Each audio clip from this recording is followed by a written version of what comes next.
මම ඔපුඩ්ඩි සිල්ලා චාර්ට් කවුන්ටි සේවක කෙනෙක්. චාර්ට් කවුන්ටි සේවකයන් අමතරව ඉන්ස්ටිටියුට් ඔෆ් චාර්ටර්ඩ් ආර්කිටෙක්ට්ස් එකේ සහ institute of professional project management කියන එකේ මම මෙම්බර් කෙනෙක්. දැනට මම කැනඩාවේ බ්‍රිටිෂ් කොලම්බියා වල වැන්කූවර් කියන සිටි එකේ තමයි ඉන්නේ. මෙහි තියෙන ඉන්ජිනියරින් ෆර්ම් එකේ කොමර්ෂල් මැනේජර් කෙනෙක් විදිහට වැඩ කරනවා. කැනඩාවට එන්න කලින් ලංකාව පිට සෑහෙන කාලයකට කීපයක වැඩ කරා. අන්තිමට අපි තීරණය කරා කැනඩාවට ඇවිල්ලා සෙටල් වෙන්න ඕනේ කියලා. ඉතින් මෙහෙ එන්න කලින් අපි අවුරුදු කීපතාවක් විසිට් කරා. අපි ළමයි මෙහෙ ඇවිල්ලා ස්ටඩි කරන්න ඇවිල්ලා මෙහෙ ඇවිල්ලා සෙටල් වෙනවා. ඉතින් අපි තීරණය කරා මෙහෙ එන්න ඕනේ කියන එක. ඉතින් මේ කැනඩාවට එනවා කියන එක ඇවිල්ලා සෙටල් වෙනවා කියන එක ලොකු ප්‍රොසෙස් එකක්. මේ ප්‍රොසෙස් එකේදී මට මාත් එක්ක වැඩ කරපු කැනඩාවේ ඒකම මගේ යාළු කීප දෙනෙක් මෙහි ඇවිල්ලා වැඩ කරා.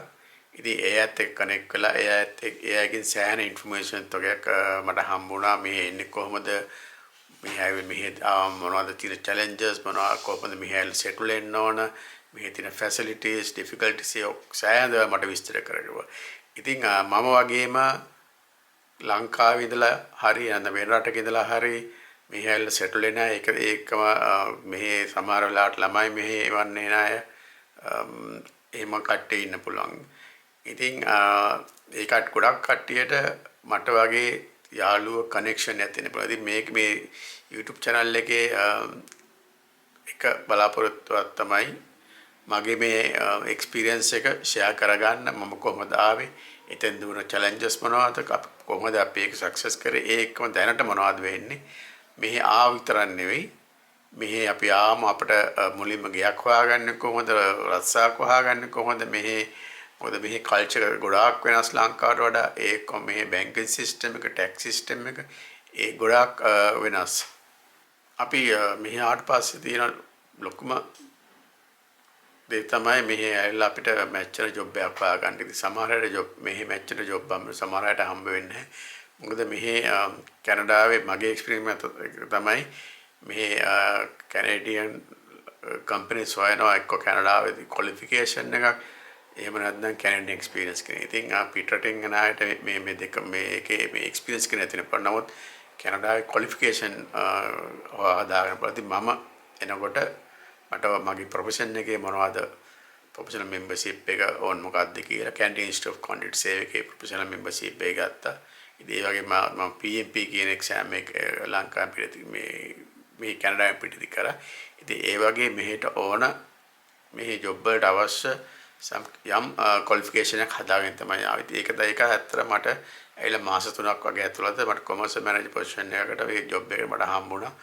ඉතින් ඒ වගේම තමයි දැන් අනිත් අයටත් කෙනෙක් කැමති ඒ වගේ ජොබ්ස් වලට අවශ්‍ය නම් ඒ ක්වොලිෆිකේෂන් එක හදාගෙන එන්න. ඉතින් ඒක කොහොමද කරන්න ඕනේ කියන එක සමහර අයට ප්‍රශ්නයක් වෙන්න පුළුවන්. ඉතින් මම මගේ අත්දැකීම් ෂෙයා කරගන්න පුළුවන්. ඒ වගේම මගේ ෆීල්ඩ් එක නැතුණත් මගේ යාළුවෝ ඉන්නත් ෆීල්ඩ් එක, ඒ කියන්නේ ඉන්ජිනියර්ස්ලා, ඇකවුන්ටන්ට්ස්ලා ඒ වගේ සහ වෙනත් ෆීල්ඩ් වල. ඉතින් ඒ වගේ ඒ අය අත් එක ඉන්ටර්විව් කරලා මේ channel එකට ගෙනල්ලා එයාත් එක්ක මේ channel එකේ ඉන්ටර්විව් කරලා ඒ ඉන්ෆර්මේෂන් දෙන්න මම බලාපොරොත්තු වෙනවා. මම හිතනවා ඒ ගොඩක් අයට මේක මම උදව් කරන්න පුළුවන් වෙයි කියලා. ඒක ගොඩක් ඉන්ෆර්මේෂන් දෙන්න පුළුවන් වෙයි කියන එක කියලා.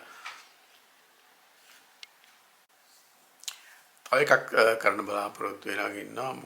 අපි මේ සමයකේ කැම්පින් යන පටන් ගත්තා. ඉතින් මෙහි ගොඩාක් බ්‍රිටිෂ් කොලම්බියා කියන්නේ ගොඩක් ලස්සන ප්‍රොවින්ස් එකක්. ගොඩක් දේවල් බලන්න තියෙනවා. ඒ වගේ ගොඩක් ලොකු ප්‍රොවින්ස් එකක්. ඉතින් ගොඩක් තැන්වල යනවා පුළුවන්. ගොඩක් දුර ට්‍රැවල් කරන්න ඕන. සමහර තැන්වල ලස්සන දේවල් බලන්න. ඉතින් මම බලාපොරොත්තු වෙනවා ඒ අපි යන තැන්වල කැම්පින් කරන්න කොහොමද, යන්න කොහොමද, ඒ තැන් පෙන්නන්න. ඒකත් මේ YouTube channel එකට මම ඇඩ් කරන්න හිතාගෙන ඉන්නවා.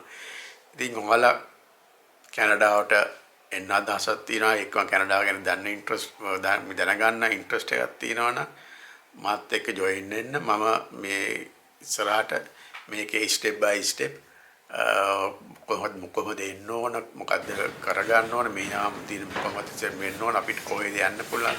මොකද මේ කැම්පින් කියන එක මේ අවුට්ඩෝර්ස් ඇක්ටිවිටි කියන මේ ලොකු දෙයක්.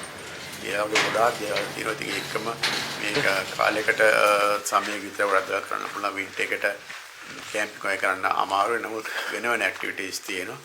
ඉතින් මගේ එක්ස්පීරියන්ස් අපි කොහොමද මේ ලයිෆ් එකක් ගෙවන්නේ ඒ පුළුවන් තරම් විස්තර අපි දෙන්නම් මම හිතනවා ගොඩාක් අයට මේ විස්තර ටික අපේ එක්ස්පීරියන්ස් ටික ෂෙයා කරගත්තොත් ගොඩක් වැදගත් වෙයි කියලා. එහෙමනම් ඊළඟ වැඩසටහනෙත් අපි සම්බන්ධ වෙමු. Thank you.